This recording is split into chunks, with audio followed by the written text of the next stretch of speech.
Good afternoon, and welcome to the MannKind Corporation conference call to discuss the U.S. FDA approval of the Afrezza in pediatrics.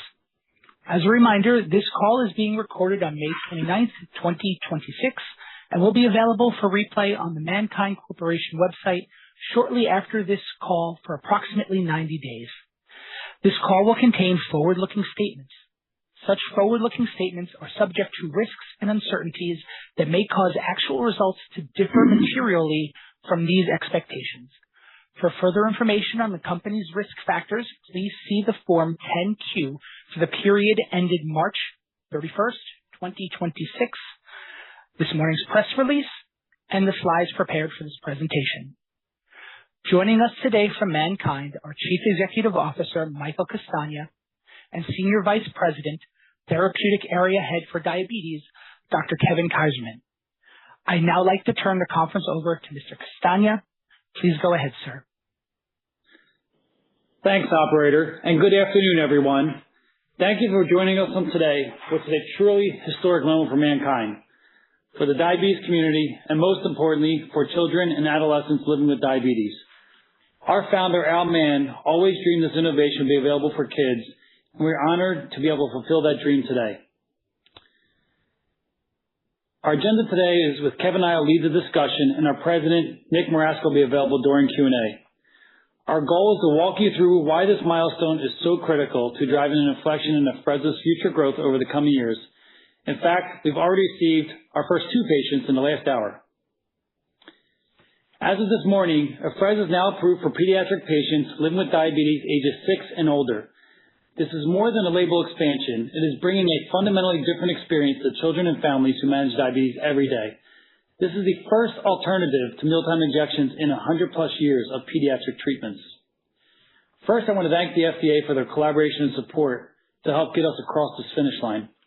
I also want to thank the investigators, our patients, and the parents who are part of the study. We are really excited about the label we received. Ages 6 and older covers approximately 95% of all children diagnosed with type 1 diabetes. This is a broad and meaningful indication. What makes Afrezza so unique is its differentiated clinical profile that simplifies mealtime management, reduces the need to carb count, and manages the timing of your insulin administration. And most importantly, we're going to make Afrezza available for $35 for anyone less than 23 years old, regardless of insurance coverage, as we want to remove any barriers to patient access. This is a new chapter for Afrezza and for MannKind. Before we get into the pediatric data, I want to ground everyone on what makes Afrezza a fundamentally unique insulin. On the left side, you see the natural insulin profile of a healthy pancreas, peak concentration at 45 minutes. And on the right side, you see how closely Afrezza mirrors that profile, with peak effect also 45 minutes and insulin action that clears around 2 hours, right around when food is generally clearing. Compare that to injectable rapid-acting insulin, which doesn't start to kick in until about 45 minutes here on the gray line and doesn't reach its peak effect till about 90 minutes. That delta between the magenta and the gray is a mismatch that patients often struggle with years. It's a big reason why insulin pumps and pods were developed, to try to modulate that gray line and close the gap. But whether you deliver the insulin in a pump, a pod, or a pen, it's the same insulin. The delivery device changes do not alter the pharmacokinetic profile materially. The only things that could get closer to Afrezza's profile would be an implantable pump or a cure for diabetes, which we all hope for one day. Short of that, Afrezza was designed to help patients close the delayed effect we see in every dose of injectable mealtime insulin. This is more important today than ever, as the majority of pediatric patients are using CGM to help manage their diabetes. Why does this matter? At the 1 hour mark, 90% of injectable insulin's glucose-lowering effect is still remaining. Only about 10% of the work has been done. With Afrezza, nearly half the insulin effect has already occurred. That's a twofold difference at just 60 minutes. By 90 minutes, the gap widens to 3x, and by 2 hours, nearly 90% of Afrezza's effect is complete, minimizing the risk of insulin stacking, and it's approximately when your food is finished being absorbed. While injectable insulin still has roughly half of its effect left to go over the next several hours. This mismatch, insulin still working long after the meal is cleared, has been the single biggest challenge of mealtime control in both adults and pediatrics. Afrezza brings insulin action closer to real-time eating, and this slide shows you exactly why. So how does this translate to clinical practice? On the left side, you see the head-to-head meal challenge results from our pivotal trial INHALE-3 in adults. Afrezza reduced post-prandial glucose excursions by more than 35% versus multiple daily injections over the first 2 hours. And keep in mind, the injectable insulin was dosed 15 minutes before the meal, while Afrezza was given at the start of a meal. On the right side, you see the meal challenge data from our INHALE-1 pediatric trial. The peak glucose excursion with Afrezza in pediatric patients is very consistent with what we saw in adults. This consistency in the absorption profile between adults and children was the foundation for establishing Afrezza in the pediatric population. Why is this important? Because better postprandial control should translate to more patients getting to goal. In INHALE-3, we looked at a subset of patients who switched from MDI or AID systems, pumps and pods such as Tandem and Omnipod, to Afrezza. At baseline, 21% of these patients were meeting their A1C target of less than 7, consistent with the national averages. By 30 weeks, that number doubled to 42%. Twice as many people getting the goal by switching off the standards of care is a meaningful number. And this makes sense. As patients approach an A1C of 7, the impact of postprandial glucose control becomes increasingly important. That's exactly where Afrezza's profile makes the biggest difference. Over the past decade, we've made a deliberate investment in data generation. And this slide shows you the breadth of that commitment. Rather than scaling up commercially with the label we had, we focused on getting the label right. That meant building the clinical evidence base for pediatrics, establishing a clearer understanding of our clinical safety and efficacy, and addressing questions that matter most to physicians and regulators. This data generation has given us the ability to correct one of the earliest setbacks. The original label conversion ratio underdosed patients on their very first dose and caused many to drop off before they ever experienced the full benefit of the product. The updated label that we got in January of this year now reflects a simplified 2-to-1 dosing ratio that sets patients up for success from the start. This new dose conversion has been used in our recent clinical trials, including the pediatric. All of this data has now gotten Afrezza recognized in the ADA standards of care.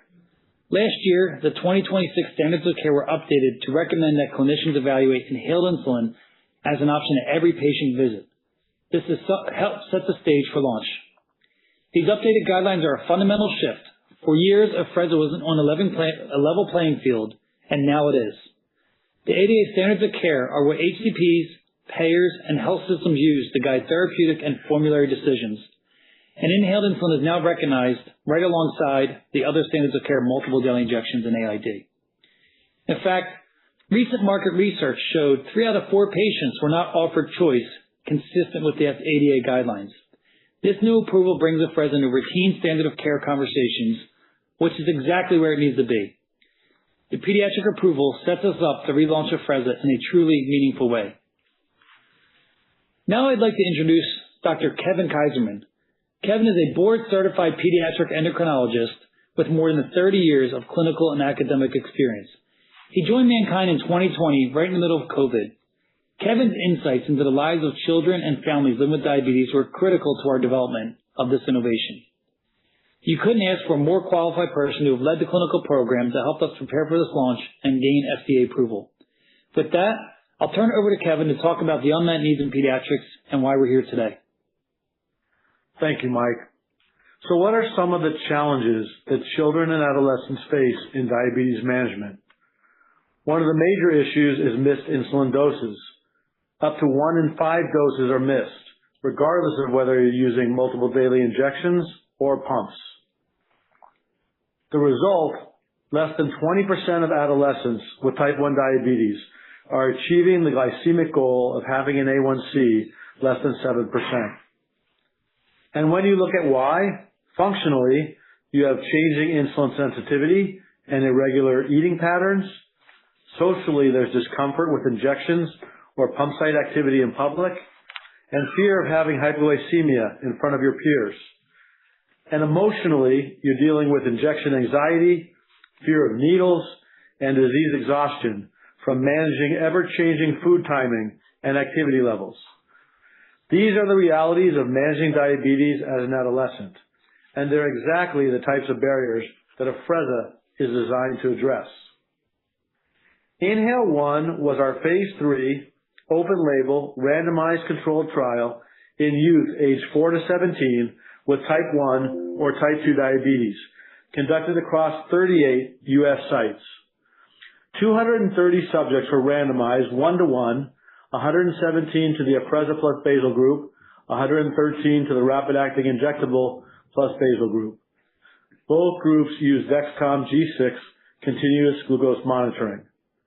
There was a 26-week randomized treatment period, followed by a 26-week extension period, where all subjects used inhaled insulin plus basal.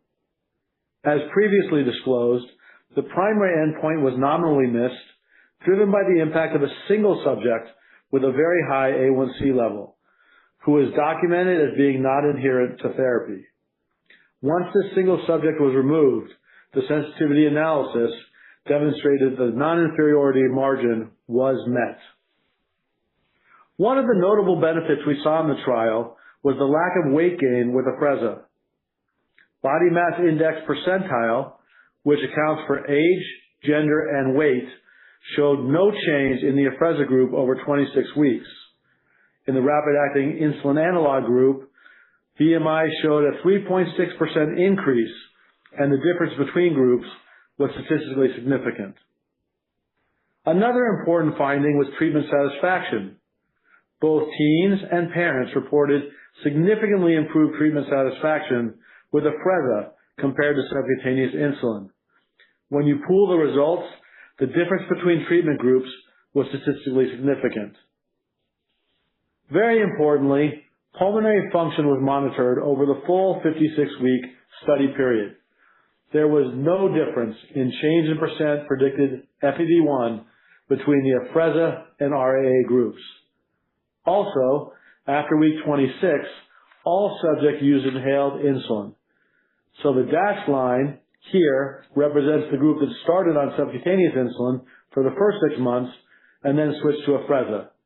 You can see that when they switched over, there was no change in their percent predicted FEV1 over the following 6 months. With that, I'll turn the call back over to Mike to talk about the launch strategy. Thanks, Kevin. Let me start with how we're thinking about the entry point. Type 1 diabetes in pediatric is the focus of this launch. There are about 360,000 children and adults aged between 6 to 22 living with type 1 diabetes, and approximately 30,000 are newly diagnosed each year. The reason we highlight age 22 is that many of these patients stay with their pediatric endocrinologist through college, so the addressable population is larger than many people think. This is also a strategic entry point that compounds over time as they progress into adulthood. We believe as children transition from pediatric endocrinologists to adult treating endocrinologists, those physicians will see the positive outcomes these patients have had on Afrezza firsthand and begin to use it more widely as their go-to mealtime insulin, just as they've used this playbook for insulin pumps, pods, and CGMs. And beyond type 1, with once-weekly basal insulin getting approved this year for type 2, we now have a roadmap to enter the much larger type 2 market with higher dose cartridges, which we'll discuss shortly. Pediatric type 1 is the entry point. It's where the unmet need is the highest. It's where being the first insulin a child uses creates a long runway for the brand, and it gives us a focused, high-impact launch with the ability to expand over time. Critical to launch success is the foundation of how we're approaching this launch differently than the adult market. There are real reasons the adult opportunity never reached its full potential. Physicians weren't trained on the product or its pharmacology during their training. Awareness of our data is low despite a robust clinical data publication and presentation strategy. We pressure tested our strategy against these real-world barriers and built specific solutions into our launch model. And let me walk you through each one. The first is awareness. The reality is that Afrezza hasn't historically been top of mind due to our limited commercial footprint. Pediatrics is a concentrated market made up of roughly 60 key institutions consisting of approximately 1,000 prescribers that treat the majority of pediatric patients. 38 out of these top 60 centers participated in our clinical trial, so they already have hands-on experience with the product. unlike our adult clinical program, which is primarily international. Our talented field infrastructure of key account managers, MSLs, and patient navigators are hitting the ground running today. Additionally, we have a concerted effort on direct-to-patient effort running alongside our prescriber engagement. When a parent asks for Afrezza by name, that's a powerful catalyst for continued adoption. Second is long-term safety. Lung safety has been one of the top objections since approval. We now have 2 independent studies published this year confirming long-term lung safety.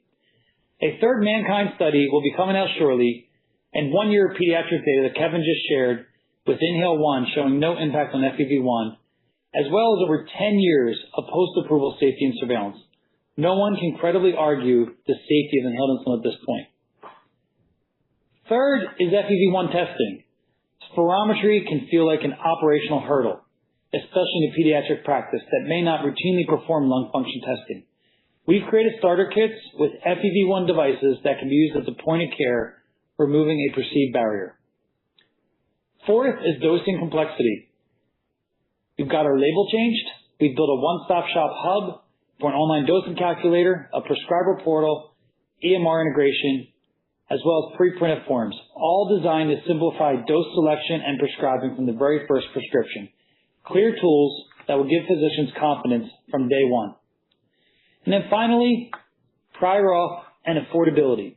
The pediatric population is primarily commercial and Medicaid. We are in active discussions with payers to minimize friction for pediatric patients.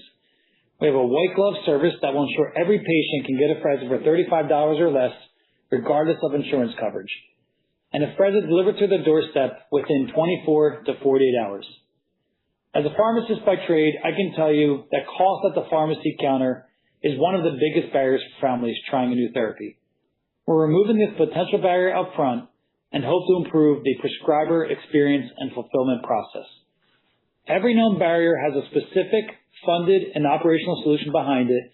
This is a system built to convert awareness into prescriptions into starts, and starts into long-term patients.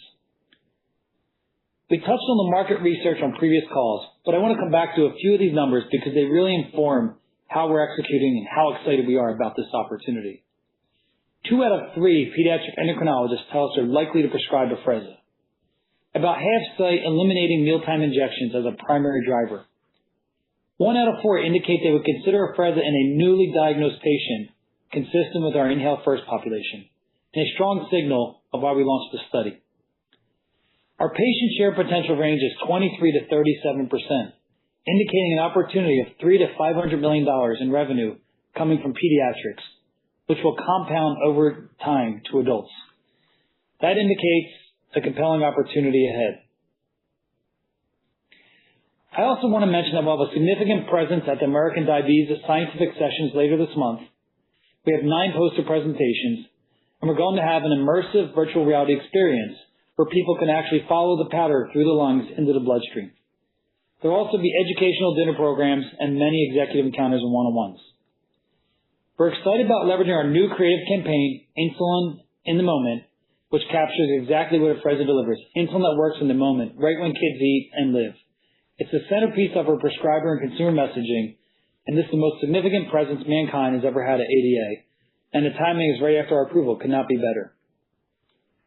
Now I want to close by talking about our roadmap for growth. Starting with Inhale First, this is our pediatric study evaluating newly diagnosed patients. The strategic question we're trying to answer is, can Afrezza be the first mealtime insulin a child ever uses? When you think about it, a newly diagnosed kid will have to live with diabetes for the next 70 years. The first 10 patients enrolled in Inhale First gives us optimism that Afrezza can be the first insulin when you're newly diagnosed. As we look to future innovation in Afrezza, the pediatric launch is a catalyst, but it's not the end of the Afrezza story. Starting with the 2-unit cartridge, which we expect to file with the FDA by year-end, will give us a flexibility for smaller dose adjustments and is exactly the kind of dose granularity that some healthcare providers and patients have been asking for. Next is our InhaleQ digital ecosystem that detects and tracks Afrezza dosing alongside CGM. We also expect to build dosing calculators into the platform. These digital tools are what physicians and patients increasingly expect. We're also advancing a Afrezza high concentration formulation that could enable up to 20 units in a single dose cartridge, opening up the type 2 market further. And finally, the pediatric approval and the release of our long-term safety PMR open up the opportunity for global expansion. Together, these represent a multi-year roadmap of Afrezza innovation that will support growth well beyond its initial pediatric approval, both domestically and internationally. We had 3 major catalysts for 26, and we celebrate our achievement of the first one, pediatric approval today. On Monday, we'll be back focused on achieving these next 2 catalysts, which are equally transformative to driving shareholder value. Before I close, I want to mention that we'll be at the Jefferies Healthcare Conference next week in New York, and we look forward to engaging with many of you there. With that said, operator, I'll now turn it over for Q&A. Thank you. At this time, if you would like to ask a question, please click on the Raise Hand button, which you can find on the black bar at the bottom of your screen. When it is your turn, you will receive a message on your screen from the host, allowing you to talk, and then you will hear your name called. Please accept, unmute your audio, and ask your question. We will wait one moment to allow the queue to form. Our first question comes from Ben Burnett. Please unmute your audio and ask your question. Hey, thanks very much, and congrats on the progress. I wanted to just ask, how quickly do you expect the pediatric sales to influence kind of the overall sales of Afrezza? Thank you, Ben, and thanks for dialing late on a Friday here. I think June will kind of start to get the early foundation laid out here, but I would say we want to see probably a quarter behind us, see how many prescribers come into the fold, how many repeat patients we get. So I think you'll start to see it build in Q3 and ultimately Q4 to set us up for a really nice 27. Okay, that's great. And then I appreciate all the comments around some of the price dynamics. Where do you see the average kind of price going from here? Would this change materially long term? The pediatric population from a percent of insulin units in a payer is very little, and most of the payers we've talked to wanted to see the approval, number one. They want to see the demand, number two. But they've indicated their desire to remove any friction for children. They don't want to be on the news for that. They've been very collaborative. We do have contracts that have been outstanding. So they could move it up to preferred. They could move it up to single steps. But we're just trying to remove the friction from the process. And so far, most of our discussions with the top PBMs have been very positive. And we'll be hitting the ground Monday, trying to push them even harder.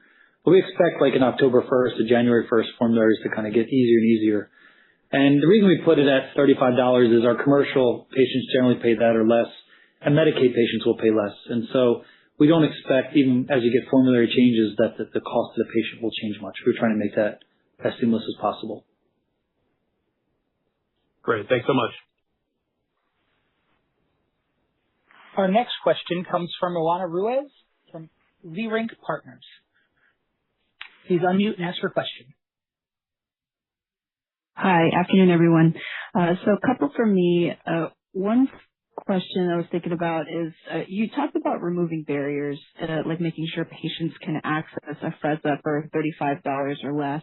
Are there any other barriers that you're planning to proactively mitigate? And can you just give us an update of how smooth or what's the ultimate goal here in terms of streamlining the process for prescribers? Sure, Rhonda. I'm going to punt this one to Nick. And Nick, maybe talk about our launch strategy in the institutions and how you're focused on the centers of excellence. Yeah, so thank you for the question. The pediatric market is quite different from the adult market, which we've talked about prior. As Michael had mentioned a few moments ago, a majority of the pediatric business tends to be concentrated in roughly 60 key academic institutions and across a much smaller population of prescribers, roughly 1,000 pediatric endocrinologists. And so we've been able to adapt our field forces to account for a more streamlined focus on that target market. We've deployed key account managers. We have medical science liaisons, as well as patient navigators that will support one of the key friction points which was the ease of prescribing as well as ensuring that the prescription makes its way to the hub and ultimately to the patient with proper training. And so some of the friction points I would say beyond just the access and payer is a more enhanced and proper prescriber education and awareness, parent and child education and awareness, certified diabetes educators, school nurses, and so a surround sound of education which ensures most parties that are involved in the diagnosis and treatment selection are trained and educated and aware of inhaled insulin as an option. And then ultimately ensuring that the patient journey is smooth. So when the physician decides that she or he wants to write a prescription, understanding how it's dosed, writing the prescription properly, ensuring that all of the necessary clinical and medical information is attached to the prescription, submitted to the hub, and ultimately ensuring a more rapid prior authorization process and ultimate ensuring a coverage of the prescription to the patient.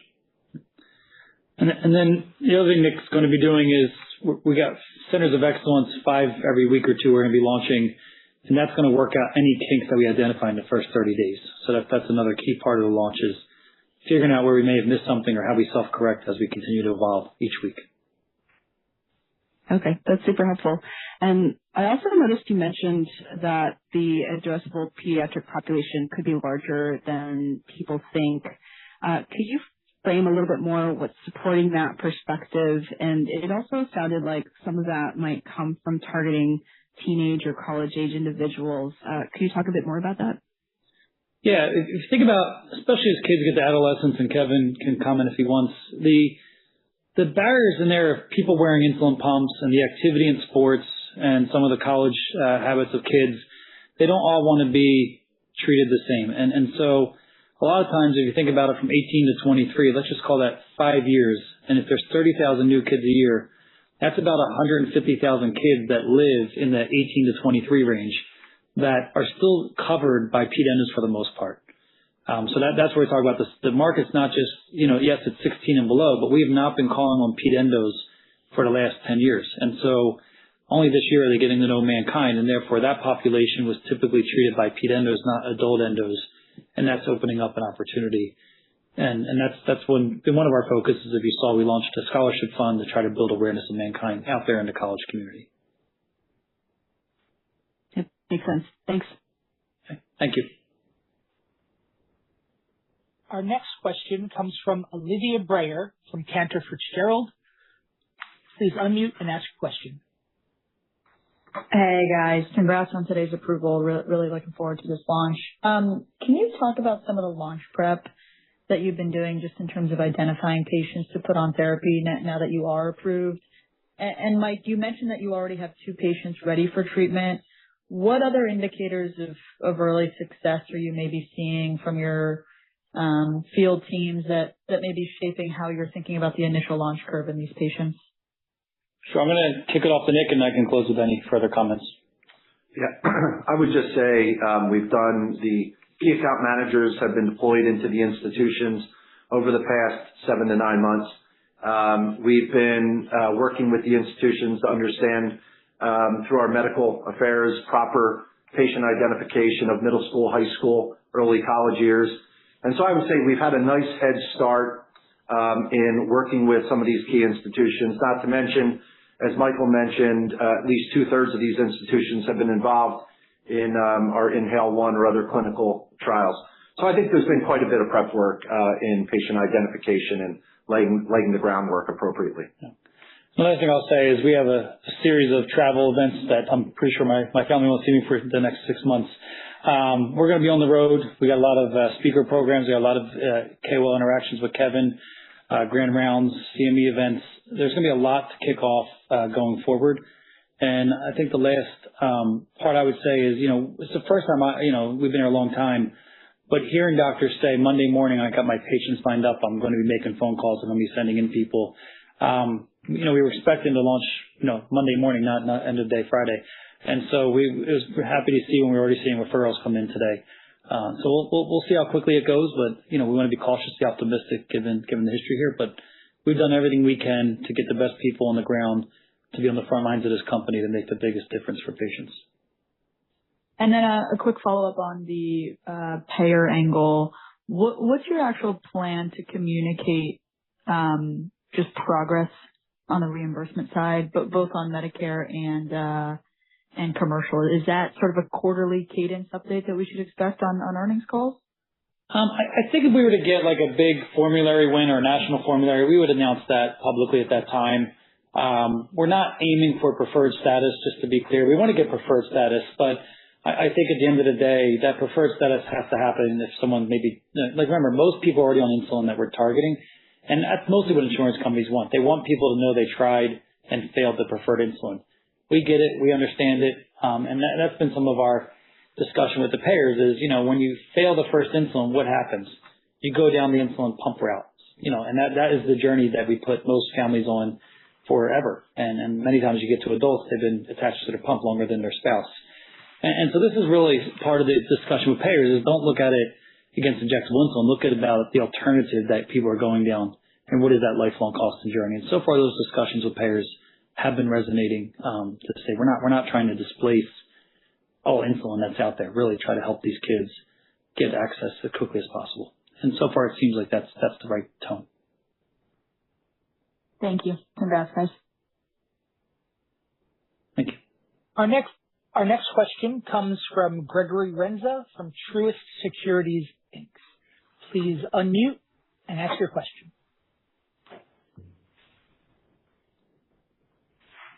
Hi, guys. It's Anish on for Greg. Congrats on the updates this afternoon and for taking our questions.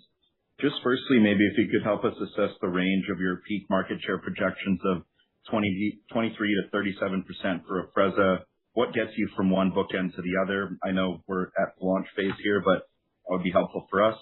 And secondly, just revisiting the label, where the requirement of basal insulin in type 1 and like before Afrezza use being perhaps contraindicated in patients with asthma, how might that gate be eligible to pediatric pool? Thanks so much.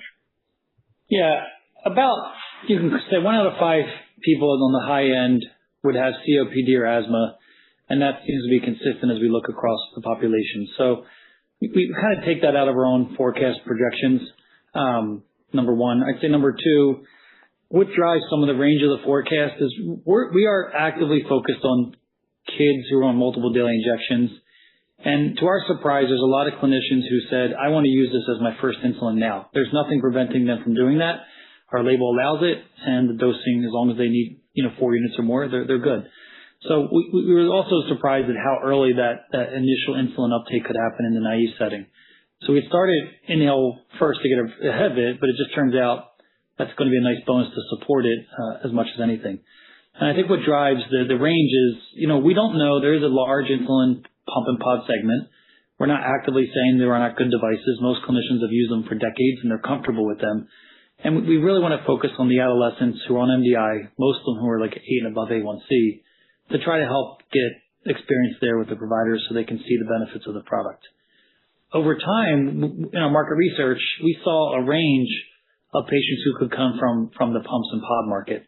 And that's probably what gives you the greatest variability in the forecast is how much do you want to assume could switch from that or try this or go back and forth or even use it on top of those devices. And so that's why you have a range here. There's a certain assumption on MDI, and then there's another assumption here that gets you to the higher end if people start really trying this instead.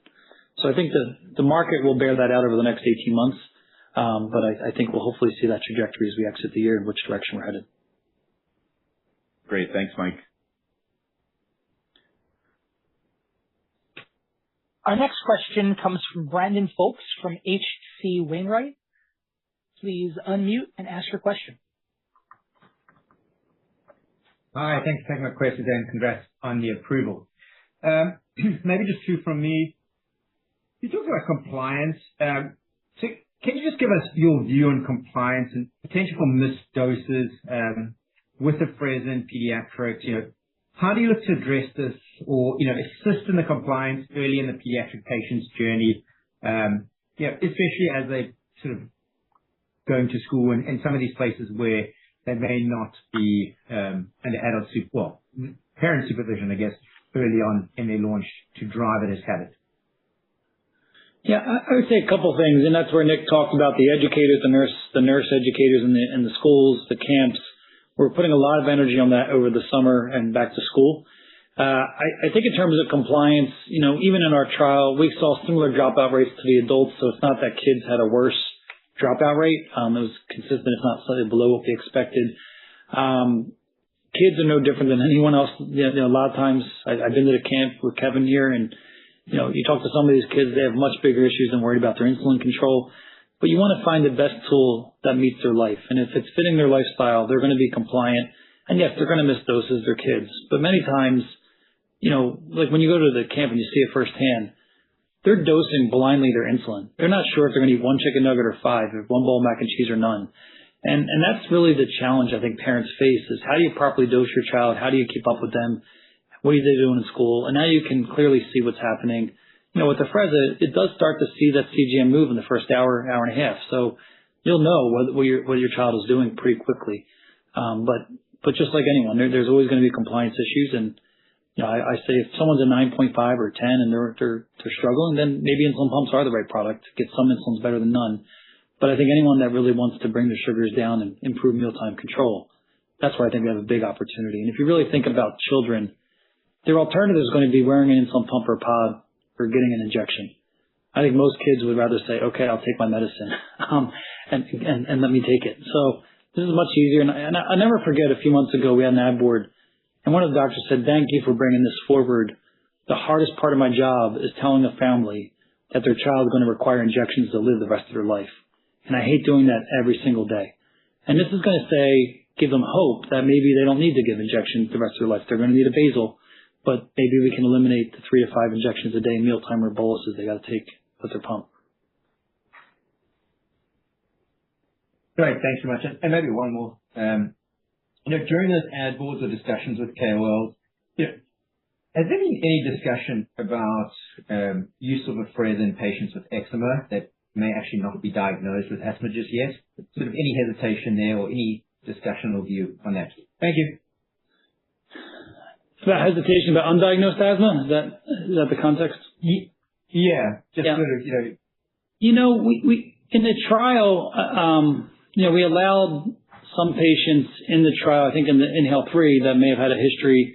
And we could see people that may thought they resolved childhood asthma, had slightly more cough or challenges. But I think in the kids, Kevin, we allowed the same, right? And there wasn't a big difference in FEV1s or anything there.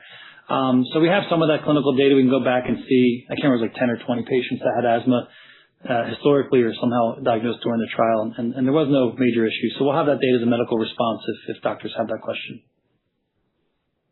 Great. Thanks for taking my questions, and congrats on the approval. Thank you, Brandon. Our next question comes from Yun Zhong from Wedbush Securities. Please unmute and ask your question. Hi, good afternoon. Thank you very much for taking the questions, and congratulations on the approval. On the label, first question on the label, did the FDA tell you why the label is for children 6 years and older instead of 4? That's the age enrolled in Inhale-1. And in Inhale-First, I believe the study is enrolling patients above the age of 10. So how are you going to get to those patients below the age of 10 that are treatment naive? And the second question, I believe in the 8K that you put out yesterday, the filing mentioned that there is still post-marketing requirement for you to confirm safety and maybe efficacy in pediatric patients. So are you able to provide any additional details related to what needs to be done here, please? Thank you. Sure. I'll start with that question first. So there was 4 PMRs when Afrezza got approved in 2014. We completed 3 of them, including, I would say the last one wasn't a completion. It was an agreement with the FDA that we were released from our long-term safety study, which was great to have right before pediatrics. The last one is the pediatric study, which we did. And so now that we have the approval, we now have to file that with the FDA and ask to be released from that last PMR. So there's no additional work to be done. This study should satisfy that post-approval commitment that we did as a result of the study. They've indicated that it will be the case, but it's a formality now with the FDA that we have to go through. So we don't expect any challenges, but that'll be the next step. Your next question is a good insight there you caught, is we expected 4 to 17, and I think as part of the FDA in the discussion, we realized there wasn't enough patients or really any patients below 6 in the trial. So it's kind of hard to argue for 4 and 5-year-olds when they just didn't enroll. There was a couple in the control arm, but they weren't in the active arm. And so we didn't really have much of a debate with FDA on that one. It was we'll be happy with 6. It's really about how many units the patient needs as opposed to age. But we really didn't have any 4 and 5-year-olds in the trial to have any real debate with FDA on that topic. And it's important, but it's not critical. What I say is there are patients there. Doctors can make their own clinical judgment. We can always run a post-marketing study in that population if we need to. But I don't think it's going to be a significant barrier to success.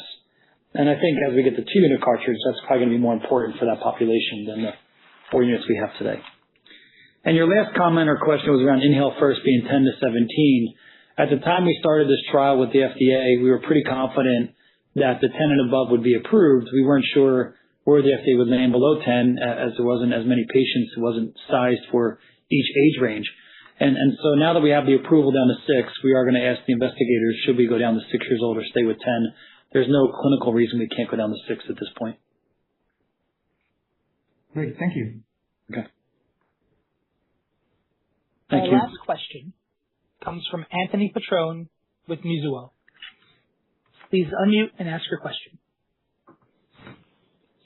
Great, thanks, and congratulations to the team here on the approval, big milestone for the company and patients. Maybe just in terms of the market opportunity, Mike, when you think of 360,000 target patients, you're mentioning the 2-unit dose, you have the 4-unit dose. I don't know if 8 and 12 is at play here, and then you have a 20-unit dose in the prepared materials here. So when we think about just dose distribution in pediatrics, how do you think it plays out from 2-unit cartridges all the way up to 20-unit cartridges? And I'll have a couple quick follow-ups. Okay. Anthony, thanks for calling in late on a Friday there in New York. And I'd say the average dose in pediatrics was 12 to 20 units a meal. So we weren't seeing as much on the in terms of the low doses being, people wanted 2-unit cartridges because they want to give the fine-tuned doses between 4 and 8 and 8 and 12. But we didn't have that available in the trial. But we saw most people going to the higher doses, especially those adolescents who are going through hormonal changes and need much higher insulin needs. So that's generally what we see. The 2 high concentrations we're working on are really to get to like a 16 or 20 unit cartridge, and that's really to get people to 1 dose instead of 2.